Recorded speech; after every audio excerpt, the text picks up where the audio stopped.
Hi, Andy here from buildahottub.com. In this video, we're going to look at all the aspects of plumbing that you're going to need when you're building your own hot tub in your backyard.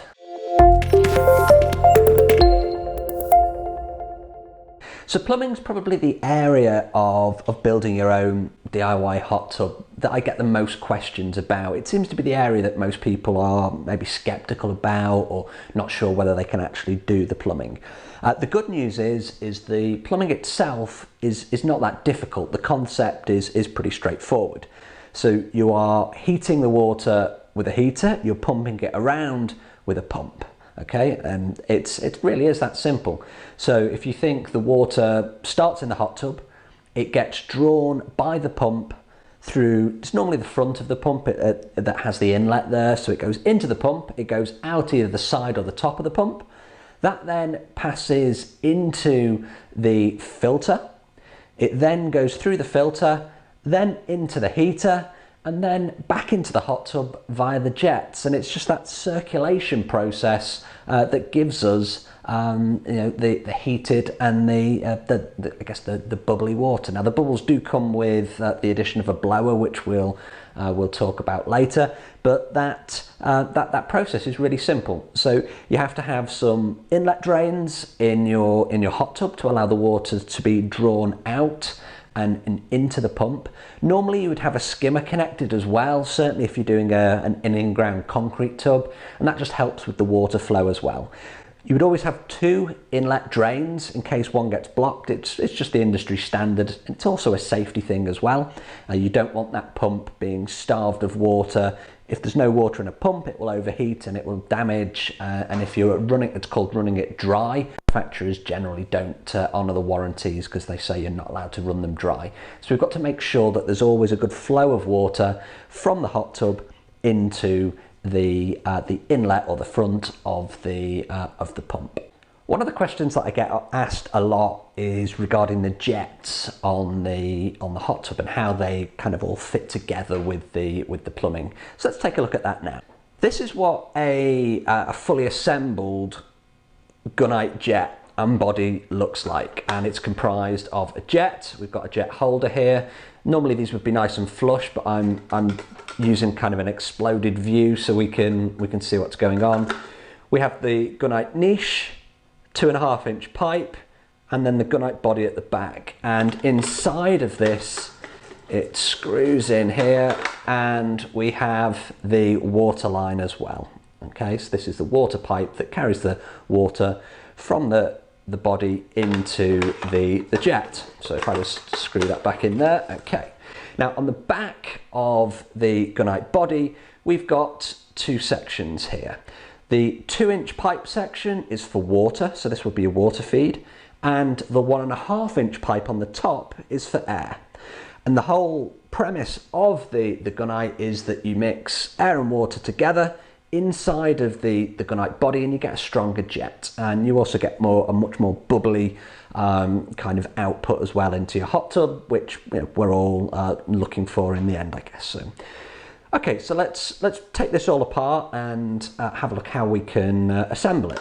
Okay, so we're going to start with the gunite body, and what we're going to do is we're going to drill the hole to allow the 2.5 inch pipe, which connects as so, to go through the wall of the hot tub, which sits here, and this is now inside the hot tub. Once we have the pipes cut nice and flush, we can then add a niche onto the end of that 2.5 inch pipe, and this is going to be the hot tub wall here. It's going to be totally flush with my finish, and behind me you can see some pictures of kind of what this looks like and the process.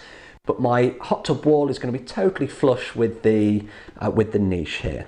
Into the gunite body goes a jet holder, which is sat on a 1-inch pipe, and at the bottom of the 1-inch pipe is a threaded ring, and this allows me then to insert, and that will twist into place, and that holds it firmly in place. Now this would normally be totally flush, but I've done it so it sits kind of proud so we can see on the video the different parts of the jet system. Once this is totally flush, and this again is going to be the wall of the hot tub, it's then time to add the jet. The jet is the last piece of the puzzle, and this simply fits into the jet holder and it twists and locks in place. And that's it. We're ready to go with our gunite system. What we're going to do now is just recap the inward plumbing and the outward plumbing using a couple of the CAD diagrams that you're able to purchase in my online store. I'd highly recommend it. Once you've got the plans, it makes life so much easier. It just takes away any of that guesswork, I guess, which in the long run is going to cost you in the wallet. So as we can see behind me, this is the inward plumbing. So we've got the two bottom drains and we've got the skimmer connected to those bottom drains. This is going to allow the water now to be drawn into the pump. Once it's passed through the pump, as we've said, it goes into the filter, from filter into the heater, and from the heater it then passes, as we can see, back into the outward plumbing. Now there's two different lines that you can see on the diagram behind me. The bottom one is the 2-inch water feed. So that, as we've seen, it connects to the gunite bodies and it allows water to go back into the hot tub. On top is the 1.5-inch air line, and this connects to your blower, which is in the control room.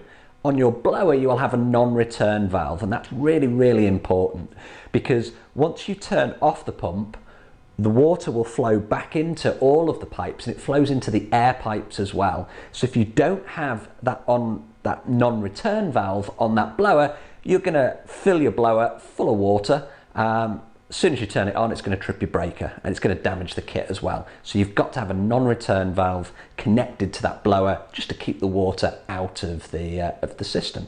So these are just some short examples. The full diagrams, piece by piece, are available, as I said, at my online store, shop.buildahottub.com, and they're available in all the different sizes, depending on how big you're actually building your tub. So do check that out. As I said, the instructions just make life so much easier and it takes away the guesswork in putting your plumbing together. We're now going to talk about making a good plumbing joint. The kit that's involved with hot tubs is really substantial. We're not talking flimsy pieces of plastic, they are substantial because they've got to withstand the pressure. Anything that's pressurized with water involved means you're going to have well-made joints, otherwise you are going to have leaks and you really don't want to be trying to plug leaks. Connections that are made well with the fittings, the correct pipe cement, don't leak. Badly made connections that don't go all the way into the corners or the straight sockets, they are going to leak, whether it's today, whether it's 12 months down the line. If they're not made correctly, they're going to leak. So as you can see behind me, here is the process for making a kind of perfect joint.